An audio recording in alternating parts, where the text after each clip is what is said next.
What do you think of when you hear the term bail agent? A ruthless bounty hunter, a gunslinging mercenary bringing in crooks, dead or alive?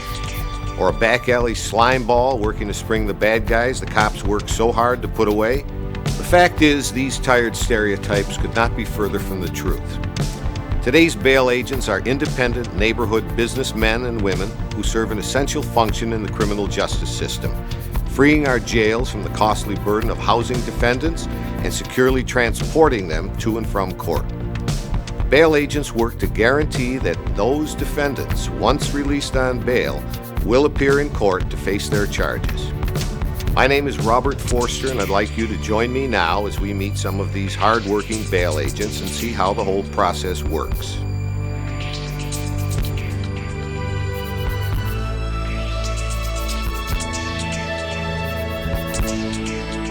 It all starts when somebody gets arrested.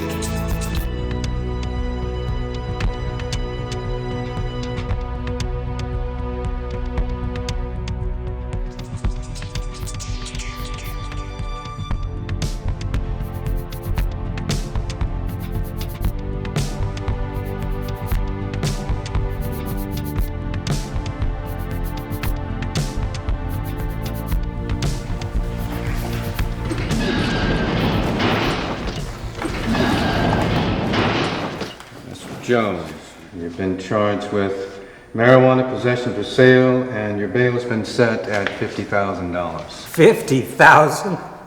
Where am I going to get $50,000? Hey, wait a second. Can you recommend a bail agent? I'm sorry, I can't recommend any specific bail company. Neither can any of the prisoners. You can use these yellow pages to find a bail company, then use that phone over there. Big help. It is prohibited by law for bail agents to solicit business in any jail facility, court, or other place where prisoners are held. Furthermore, bail agents may not pay or give incentives to people inside jails or courts to refer them clients. Bail agents are licensed and strictly regulated by the state's Department of Insurance.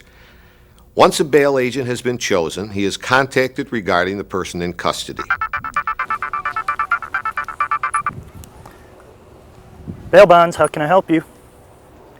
Yeah, man, my old lady just got popped. I gotta bail her out right away. Let me get your name and number, and I'll call you back in a few minutes when I return to my office. In the meantime, I'll need you to gather some information so we can start the process. Yes, hi, my name is Mrs. Jones. My husband's been arrested. They say he was growing marijuana with intent to sell, but to be honest, he just smokes a little to help with his headaches. Intent to sell? How much was confiscated? Well, the garage was full of plants.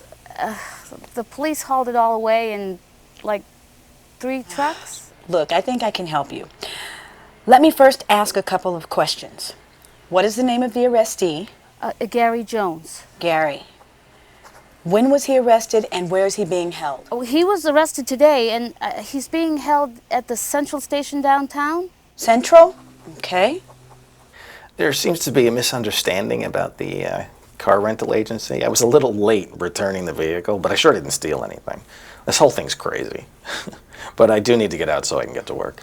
Okay, so what is your booking number and what exactly is the charge? See, my booking number is 7243306, and they charged me with Grand Theft Auto. Can you believe that? Besides getting all the information necessary to get started, the bail agent must usually educate each client regarding the whole process. Here's how it works. First, the amount of the bail needs to be determined. This will establish the cost of the bond and the bail premium. These costs are set by rates filed with the California Department of Insurance and are non-negotiable. The bail premium is the bail agent's compensation and is not returned to the defendant nor the co-signer. Next, the agent needs to know where the arrestee is being held and what they're being charged with. How long have they been in custody? Have they ever been arrested before, and are there any prior convictions? Information must then be gathered to qualify the potential co-signer. How is the signer related to the arrestee, and how long have they known them? These are serious issues that need to be explained in much depth and in language understandable to the client. Si su hijo no asiste en cada de las citas en la corte referente a este caso, Usted será financieramente responsable. Entiendo.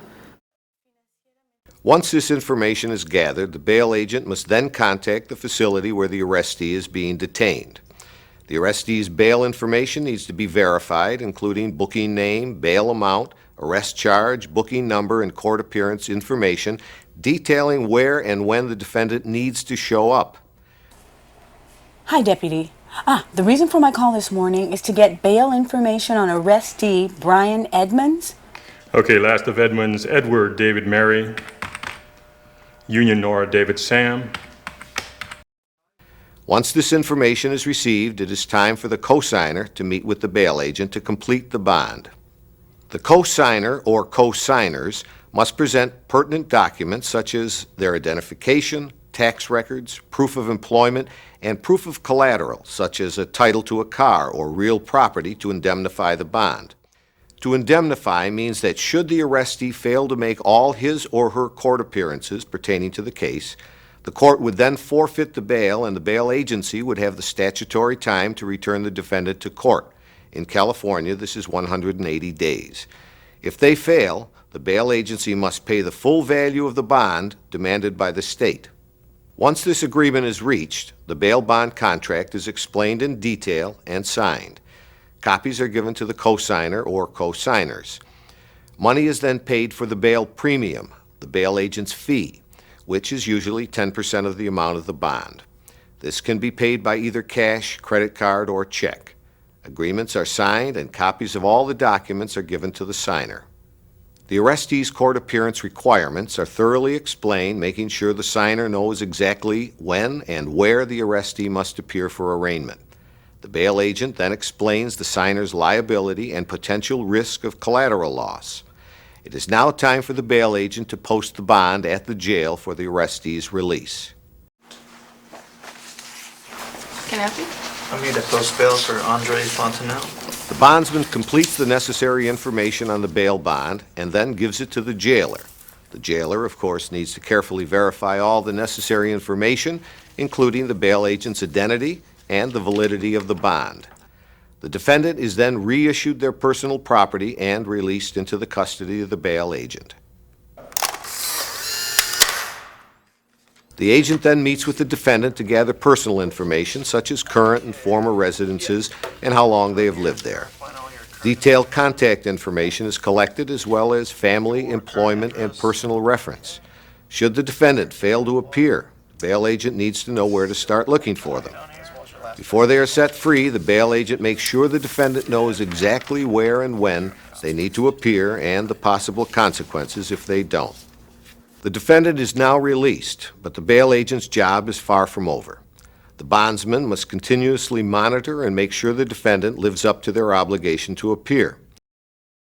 Should the defendant attempt to flee, it becomes the responsibility of the bail agent to return them to custody. Otherwise, the bail agency will ultimately be held liable for the entire cost of the bond. It is the duty of the bail agent, therefore, to do everything in his power to bring the arrestee back to custody. When the bail agent effects a return to custody, it is called the surrender process. The court notifies the bail agent of the defendant's failure to appear. The bond is forfeited, a warrant is usually issued, and law enforcement is notified. Thankfully, most forfeitures are handled over the phone or with personal contact with the defendant, their families, or a cosigner. This avoids the burden of rearresting the defendant, and they return to court voluntarily. In this way, bail agents work with their clients to keep costs and liability to a minimum. Andre, we missed you this morning. I completely forgot. We're gonna have to take you downtown to resolve this issue. Occasionally, the bail agent finds that the defendant is already in custody, sometimes on an unrelated or new charge. The bail agent then needs only to notify the court of this fact, allowing the court to have the defendant brought before the judge while still in custody. The advantage here is that it will ensure that the defendant is brought into court in time. This assures that their rights will not be violated and helps maintain the smooth operation of the court. This is referred to as a paper surrender. Sometimes, however, it is the family or cosigner who must inform the bail agent of the arrestee's intention to flee. puedes hacer esto, Pablo? No voy a regresar a la cárcel. Puedo llegar a México. Nadie me encuentra allá. Pero, hijo. Discúlpeme. Pablo.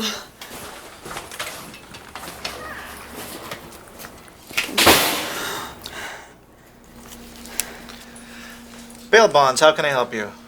Soy la señora Fernández. Sí. Mi hijo está huyendo a México. Only when it becomes absolutely necessary will the bail agent arrange for the arrest of the defendant.